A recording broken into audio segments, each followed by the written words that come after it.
maybe we could stop the live stream and we can go around and everybody could say hi real quick and let Spencer know who's here. Oh, there we go. Hi, everybody. Let's start with Sonia. Sonia, I met Sonia over at Instagram and she said, "Oh, I'm interested." So I sent her the information. She's here all the way from India. Do you want to say hi, Sonia? I'm putting you on the spot. Sorry. Oh, she might have her camera off. Her camera's I on, mean her her. mic's muted. I mean her sound might be off. It is. It's I see a mute icon there. Bobby, I see you made it. You weren't sure if you were going to be able to make it. No, Hi. Do you want to introduce yourself? It's like 10 o'clock right now, and when I was texting from work, so it was like 12:30 at night. I'm like, and so I look at the meeting, it says 9 hours. I'm like, oh, I have no clue if I'm going to make it or not, but here I am. Yeah. So glad. And Glad we've to got meet you. Richard here.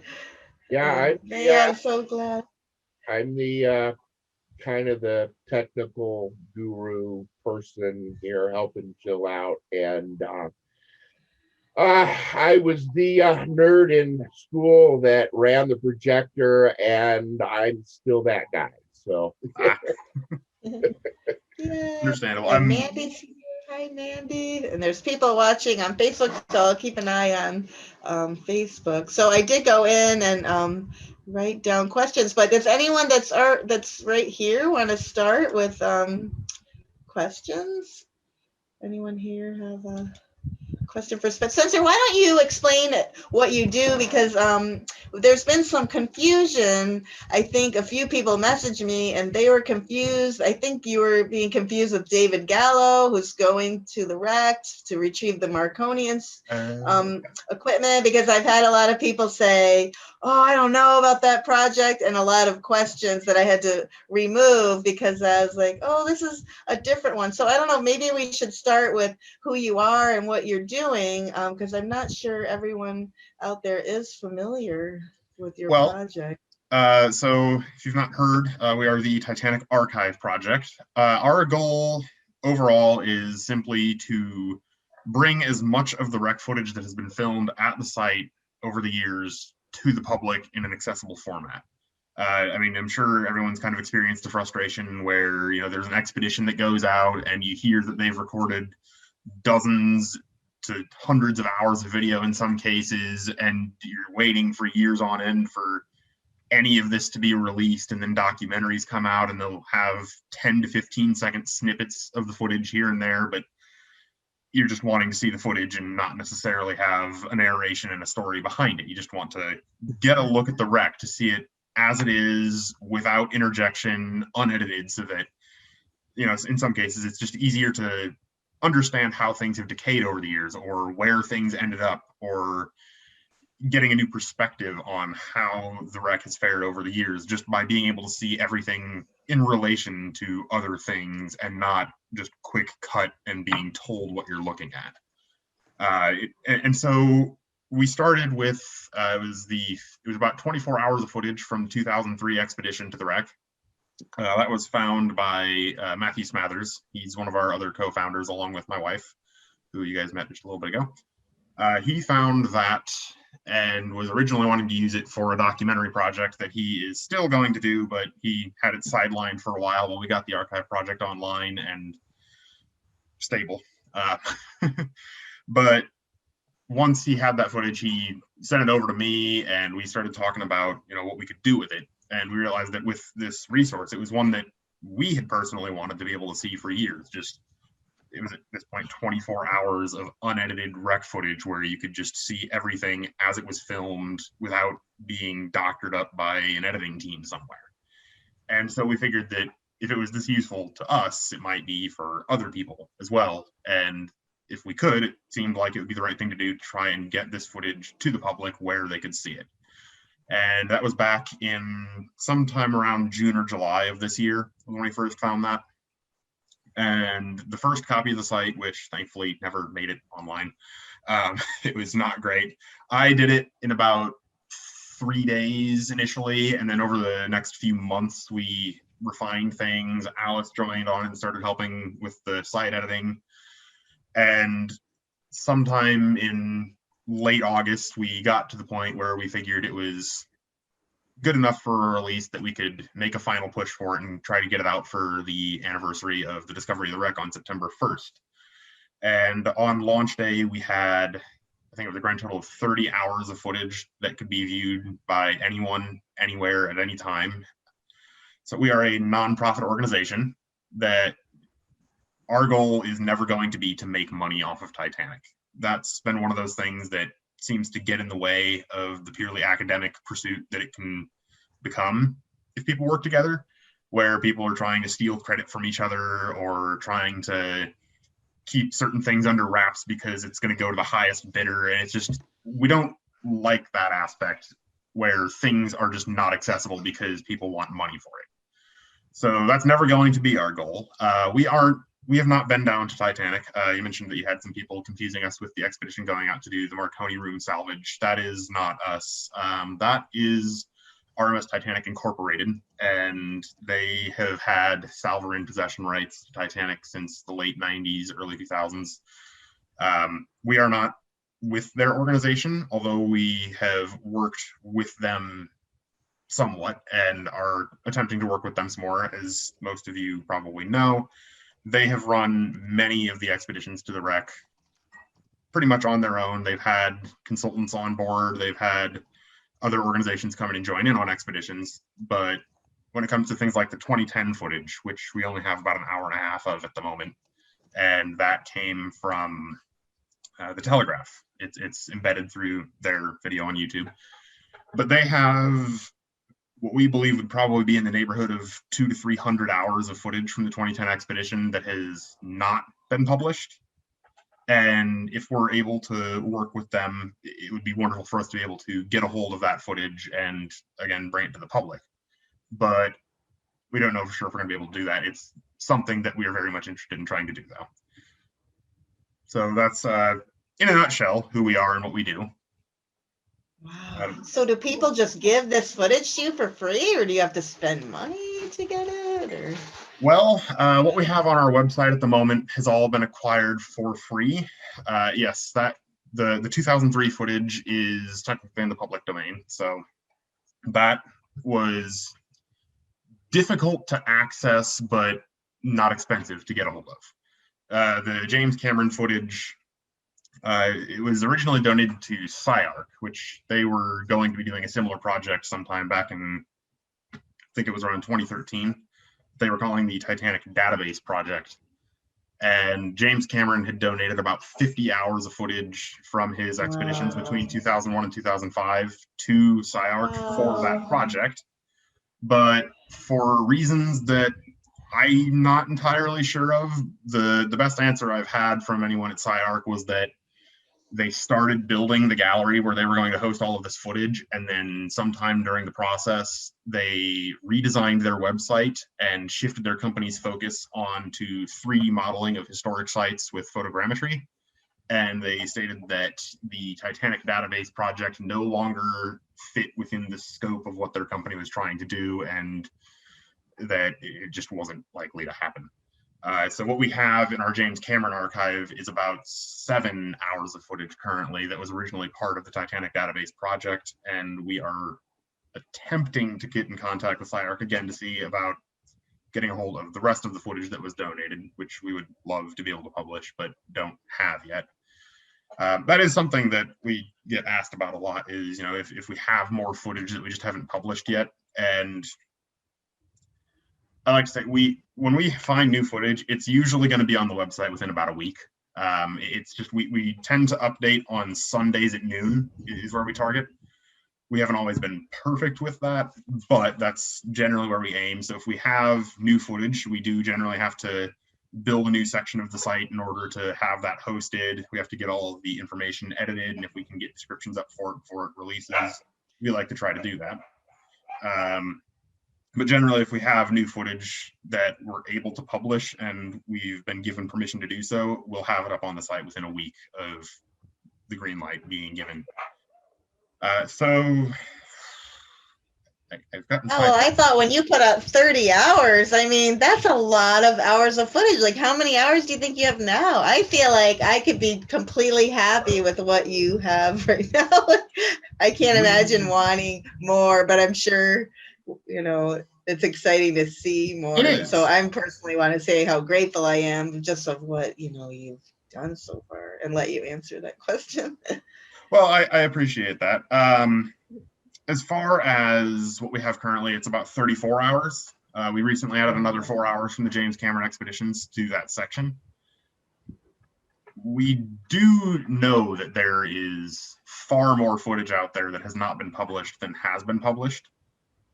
Generally speaking, when there's an expedition to Titanic, anytime between the 80s to today, the submersibles they use that are manned on the expeditions where it is manned, they take an hour and a half to 2 hours to get to the bottom, an hour and a half to 2 hours to get back up, and they usually end up having between 6 to 8 hours of time on the bottom at the wreck site. Essentially, for legal reasons, they all have outboard cameras that are recording at all times. And over the years, there have been hundreds of dives from over a dozen expeditions. So mathematically speaking, we know that there is footage out there that we don't have. There is exponentially more footage than we currently have out there. The 2010 expedition alone, if we could get a hold of the entirety of the footage filmed there, they didn't use manned vehicles on that particular expedition, and it lasted a month. They had the Hercules ROV on the seafloor for a grand majority of that time, mapping and recording the entire site from stem to stern. That expedition alone, I would imagine you could easily expect 300 to 400 hours of footage. I don't know that for sure, but it would be a colossal amount of footage. And then the mirrors, we know that over the years from, I think, 1995 to 2005 was when they were diving on Titanic. Between the James Cameron expeditions, the NOAA expeditions, or any other expedition that was chartered between those years, I think they completed over 60 dives for the wreck is the figure. And every single time they dove, they were always attempting to dive together. So they had two submersibles, each with an outboard camera, recording every time on over 60 dives where they would spend upwards of 6 hours on the wreck. So again, if we could get a hold of all of the footage from the mirrors between 95 to 2005, it would likely be another several hundred hours worth of footage. Just because each dive with a single submersible can produce up to 6 to 8 hours of footage, but when you've got two of them, you get double the amount of footage in half the time. So that's kind of why our project exists, is just this frustration of knowing that we could have a resource where not just a few dozen, but a few hundred, if not a few thousand hours of wreck footage could be made publicly available if we can get the right people to work with us. And that is our goal, is to just, it's going to be a lifelong project for me. And I'm sure for the rest of the team as well. We're always going to be working on this. If we can get anyone to work with us on this, we want to bring as much of that footage out as we can. And there's also, you have to take into account people going down in submersibles. I don't know anyone today that if they were going down to the wreck wouldn't have a camera of some sort to record personal video. And so that's another thing that we've been trying to find, is people that we do know have recorded videos on handheld cameras from inside the submersibles, or looking through portholes, or looking through the windows in the submersibles out onto the wreck. You have, I don't know how much footage, because that's not a guarantee, but a decent amount of footage from that kind of recording. And those sorts of things would be in people's private collections, and it would be up to us to find those people and figure out if they'd be willing to donate that footage to the archive. But we would love to bring that sort of thing out as well, if we can find it. Wow, that's an awesome mission. And I don't know if you guys do what I do, but I cast the website up onto my TV, so it's like awesome. All right, Richard said he had a question for you. Thank you so much. Yes, I have a question. Sir. I know you're not calling yourselves the Titanic visual archive project or Titanic video archive project. So does this mean you are going to move into other aspects of archiving stuff such as public domain photographs, letters, papers, and that kind of stuff to be all inclusive? Yes, actually, we have already somewhat moved into that. We have a photo gallery section that has photos from the 2003 and 2004 expeditions, but we do have another photo gallery, which I believe we called the End of an Era, which we went into the National Archives and we've been working through as much of the public domain material that we can find in the National Archives that is related to Titanic as we can.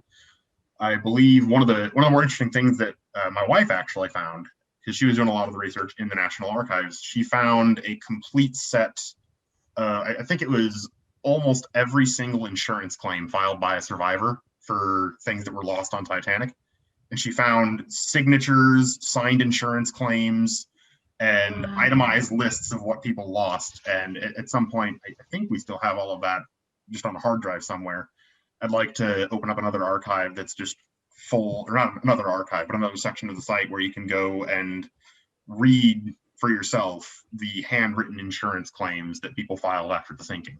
Oh, that would be awesome. I know that there's a lot of stuff out there that is in the public domain as far as photographs, and it'd be nice to be able to have one place to go and like read the engineering notebook from Harland and Wolff and a bunch of the other information that would really help us researchers and historians out. So thank you for that.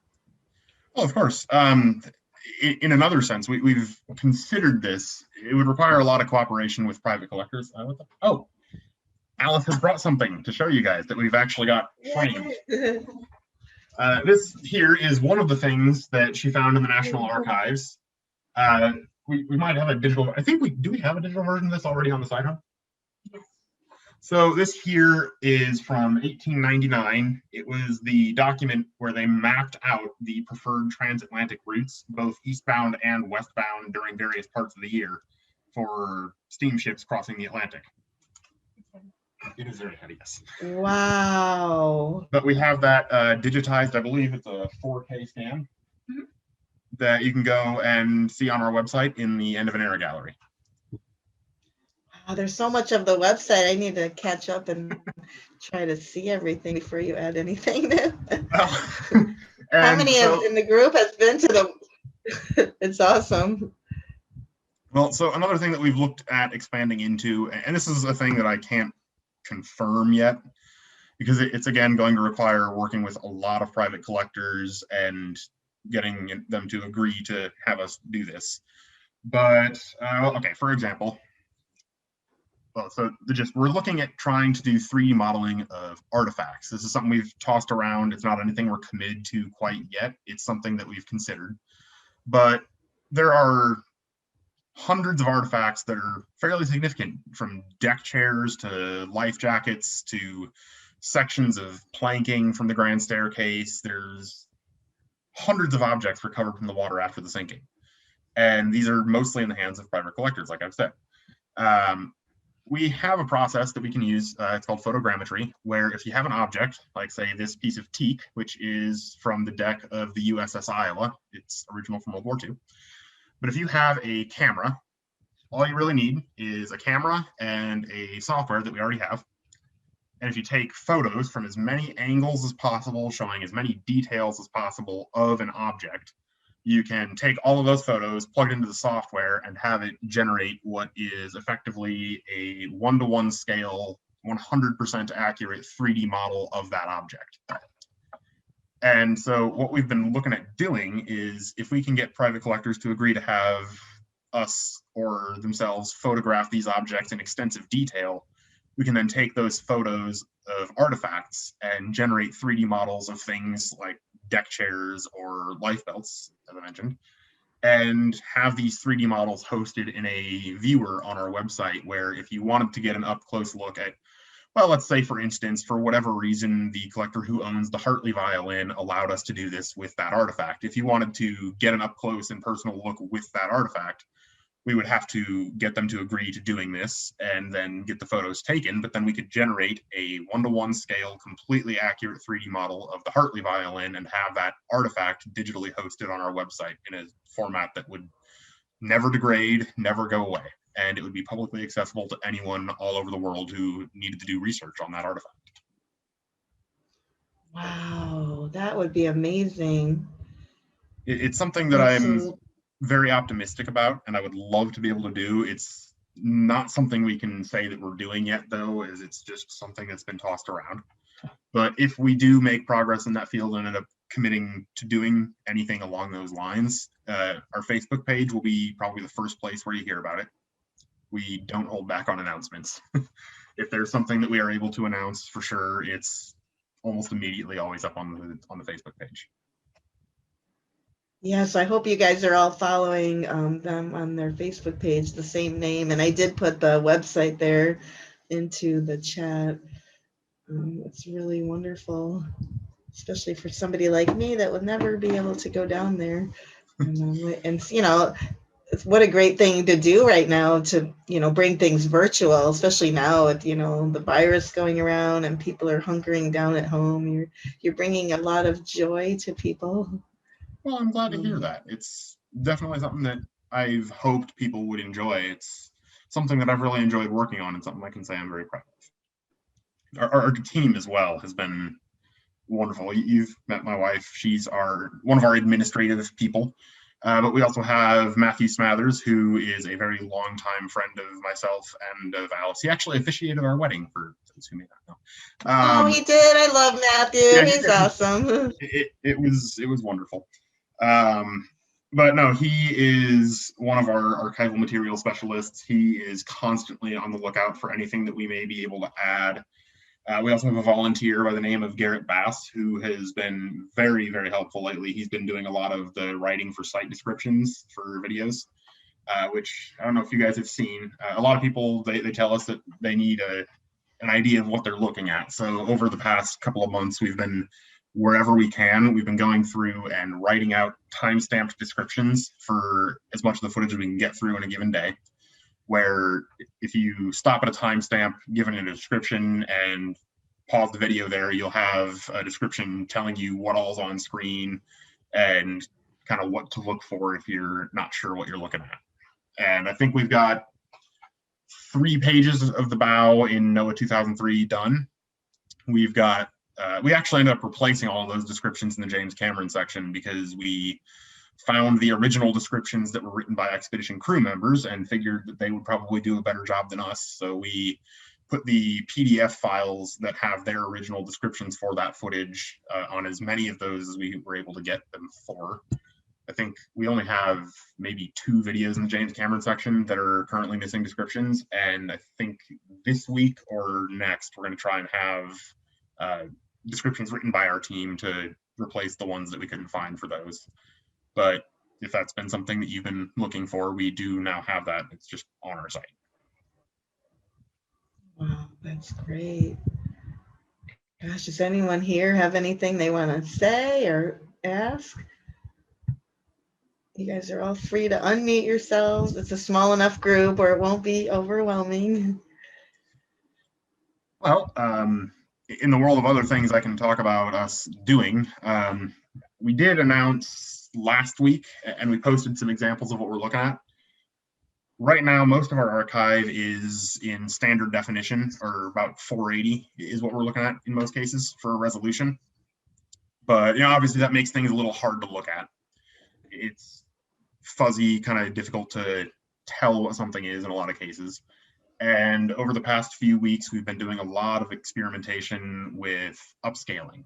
And we've had some tests that weren't great, but we've had others that were very promising, where we've been able to take, for example, James Cameron's footage, which is usually in 480p or lower resolution, and we've been able to upscale that to full HD video, or in some cases even 4K.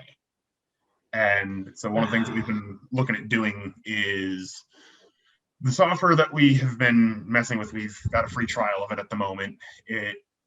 We need some funding in order to go ahead and do this, partially because we need to use cloud computing to get it done. And we'd also need several licenses for the software, which runs about $200 a pop. But what we've been looking at doing is if we can get a hold of the funding to do this, because at the moment everything's just out of our own pocket, we would like to upscale the entire archive, where we would obviously leave the original copies there, but if you wanted to go view these upscaled versions of it, you'd be able to go and see a separate page where the upscaled versions of this footage in anything from full HD to 4K, depending on where we can get our best results, you'd be able to go and see much higher quality copies of the same footage. Wow. Wow. Are you So guys? that was on my list of questions that someone asked. Are you taking donations, or you're not at that point yet, or if someone wanted We to? are, and we aren't. We actually had a donations page up for a while, but when we started working for nonprofit status, we took that down. One of the things we're trying to work towards is 501c3 status as a nonprofit organization. Right. So it's tricky. Well, it's right now we have it. Actually, she can explain this much better than I can. Our administrative person. Yes. I heard you ask the question on the stream. So we are not currently taking donations. I took away the donations because since we got nonprofit status, I don't know if you've ever heard of this thing called 501c3, which makes it so that you get benefits for donating. Right, like you can buy things without paying tax or things like that. Yeah.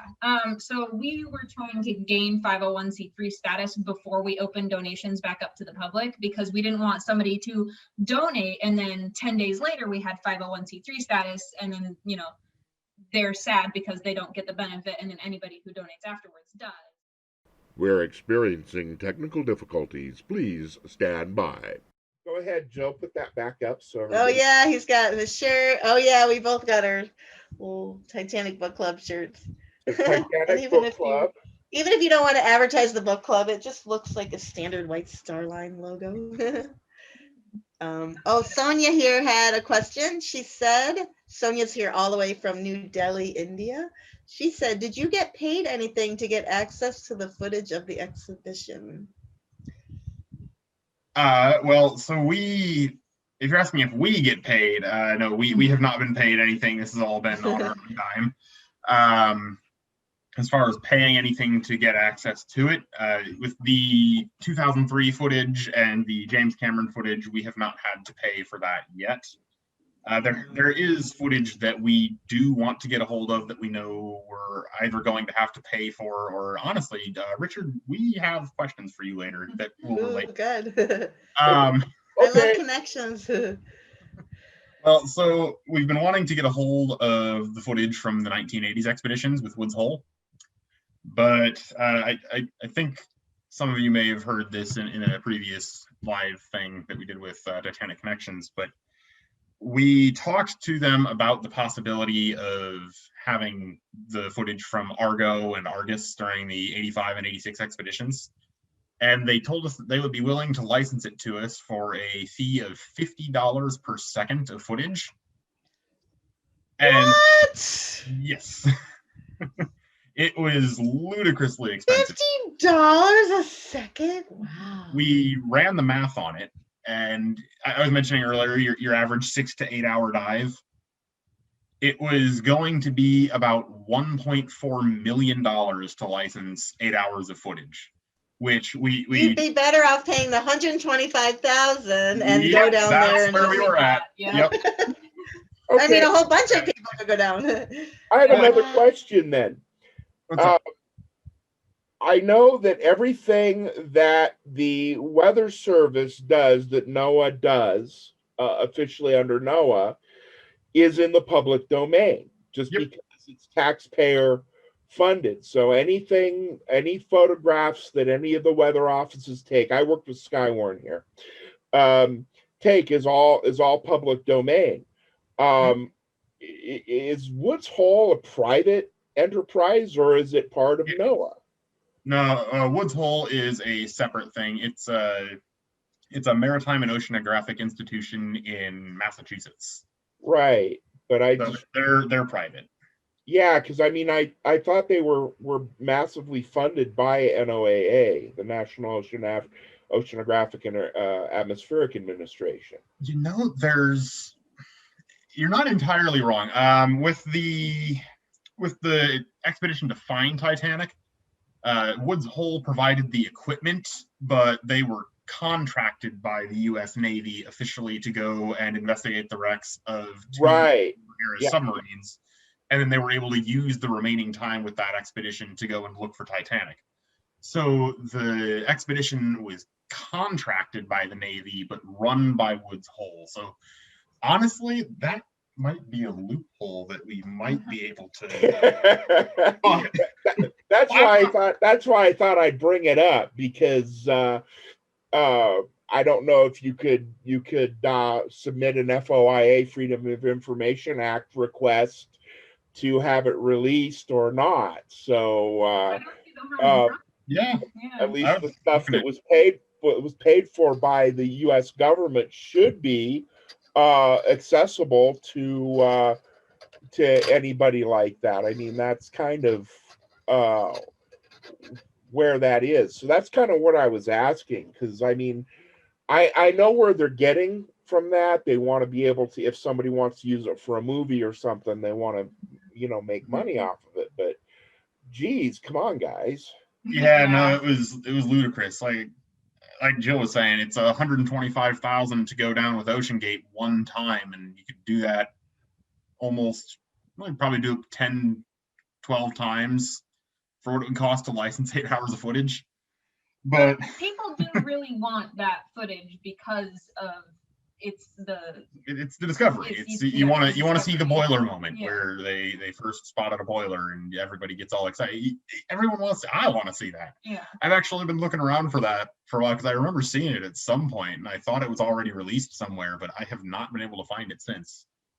But one of the things we've been thinking of trying once we gain 501c3 status is offering them tax credit in turn. So instead of money, we could give them tax credit for what they're donating. Because like, if you've ever donated to Goodwill, which is here in America, like they will give you a slip that you can use to write off on your taxes after you donate. Like, right.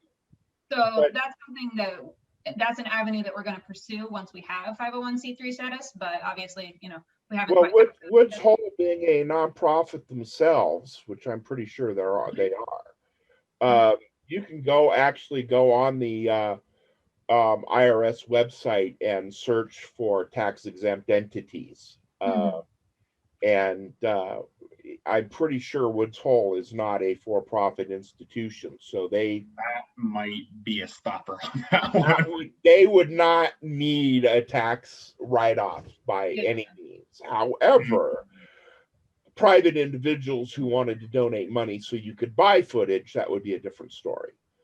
So, but yeah, that's there. I need to talk to you guys, because I may have an existing 501c3 that we can migrate over and join forces with. So, not promising anything, but couldn't hurt to look. Yeah, I have to explore it with the other guys I'm working with, but they're not doing a whole lot of anything, and we'll see what happens. So, all right, I'm out of here for now. All righty. That's awesome. Well, that's cool. I love when people can share ideas and help each other out. I mean, we're like a family. Yeah. Titanic people. Have the same goals here. We do. Well, and that's yeah. We've had some with the 85 footage, especially. It's just we've been wanting to bring that out for so long, and it's just been exceptionally frustrating to. We're like I said, we're doing most of this so far on our own dime, and we do not have 1.4 million to spare on footage. If we did, we'd be yes, that'd be something we'd look at probably very quickly. So That'd be incredibly hard to fundraise for too. it would be. Well, that's one of the things that we've kind of looked at is once we do have our 501c3 status figured out, we would like to try and start fundraising to pursue other footage that we've been able to locate that does cost money, but not as much.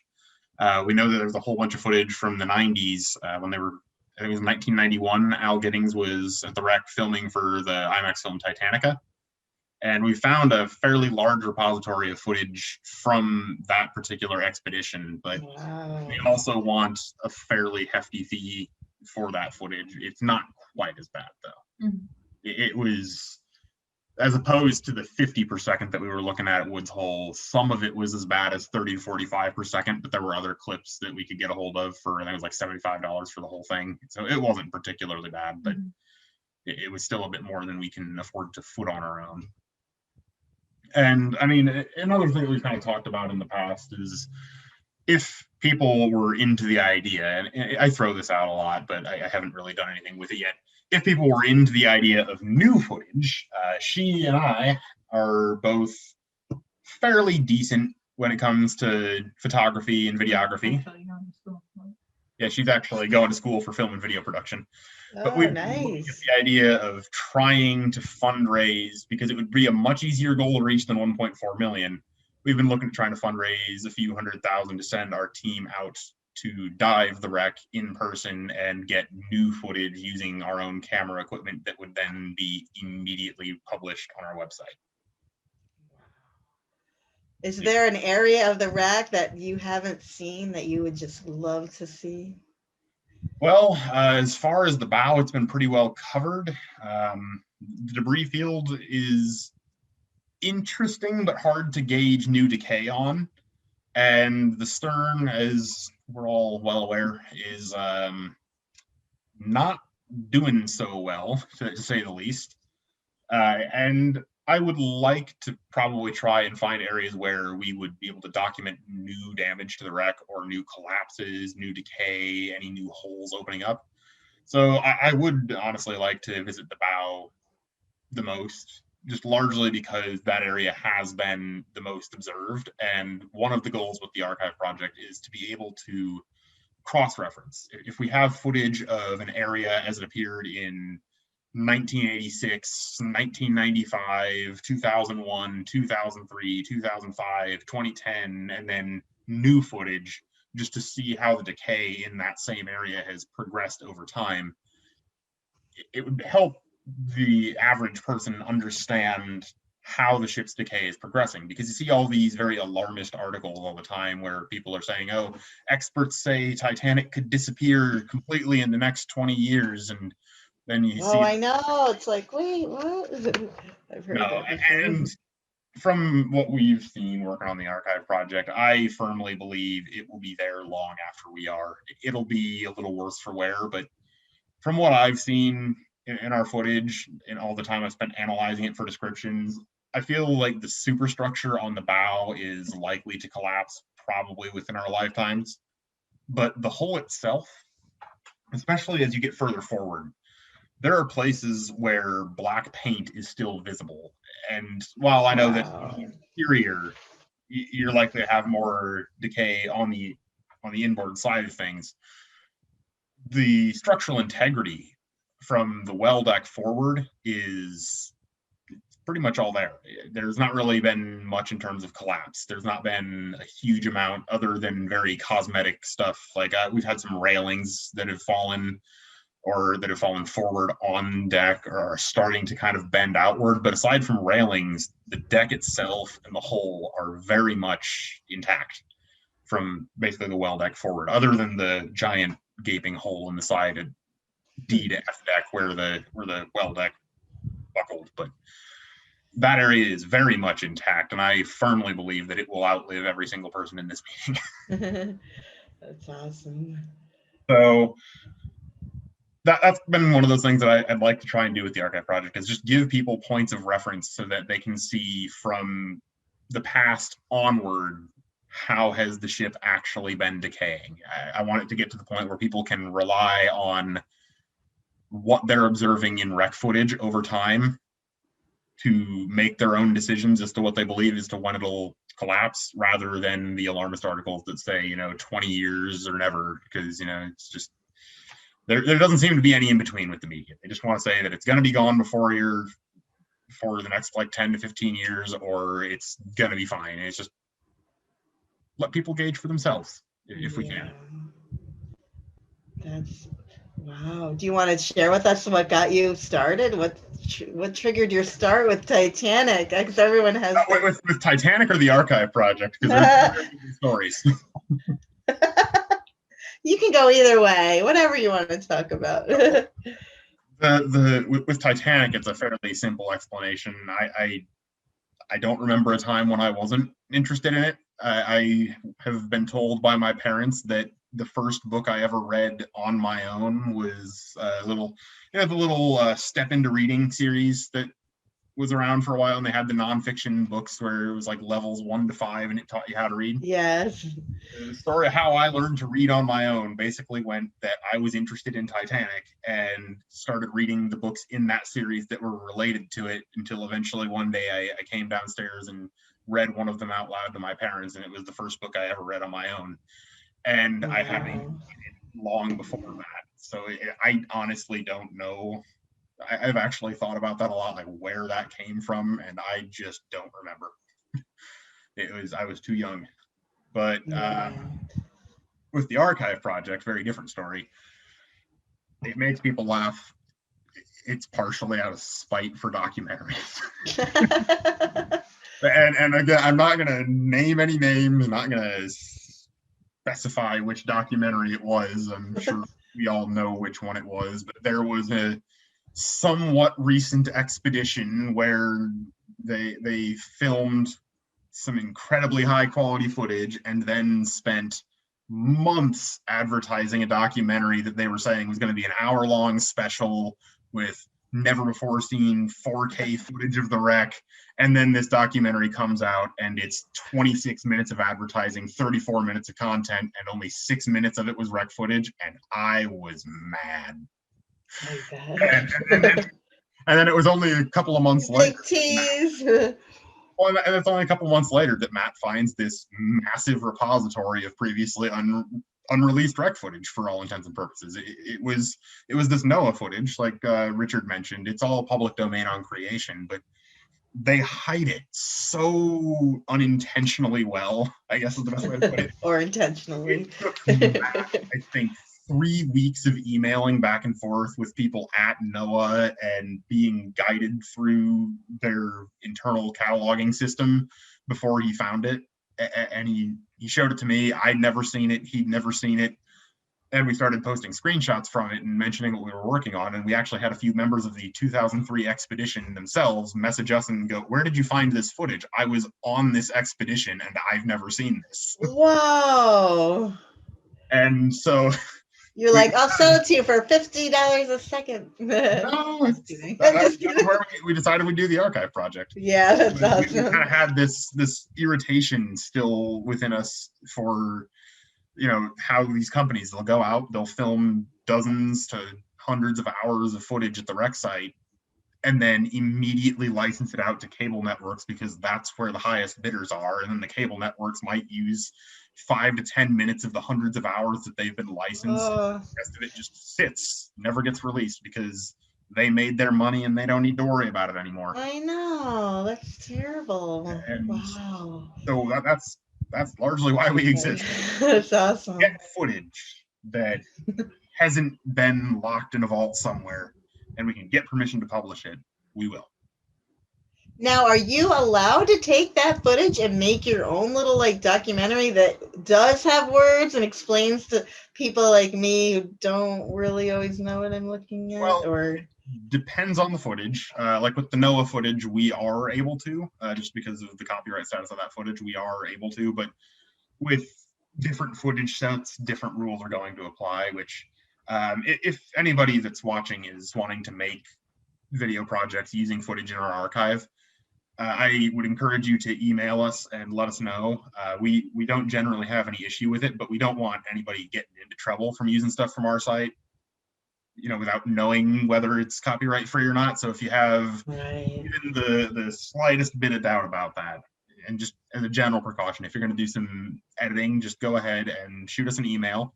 Our email address is titanicarchiveproject@gmail.com, and we would love to work with people who might want to do video projects. Just want to make sure nobody gets in any hot water for using footage that wasn't meant to be edited. Oh, right. Like with the footage that we showed at the beginning when we were waiting, was that okay to show? That was, yes. Okay. That was part of our NOAA footage, and generally that sort of thing is okay. It's more like we actually almost kind of got in a little hot water with something like that, even though we had publishing rights. We have a section that has some footage from Britannic, and there's a documentary about the discovery of Britannic's bell that's on that page. And we were given permission to publish that, and one of our editors put just kind of a set of logos and an explanation of what it is and like a thank you to the donor at the front end of it. And then we published it, and it wasn't 2 days before we got an email from them saying that it was, we need to remove the thank you, we need to remove the logos and the explanation and re-upload it just as is, unedited. And so we ourselves are not unsusceptible to those sorts of things. So just as a general rule of thumb, if you're wanting to do some editing on something, it's just usually a good idea to email us and send us a link to what footage you're wanting to use, and we'll let you know if it's good. Yeah, and it's a good idea. I think a lot of people don't even realize, about permissions and the way social media makes it so easy to pass along photos and things without even thinking like this might belong to someone or this might be someone's work that, should get credited. And I think it is good to be mindful about things like that. I have a interesting take. I was involved in National History Day and worked with several kids doing documentaries for entry. And I made sure that every single thing we had was either,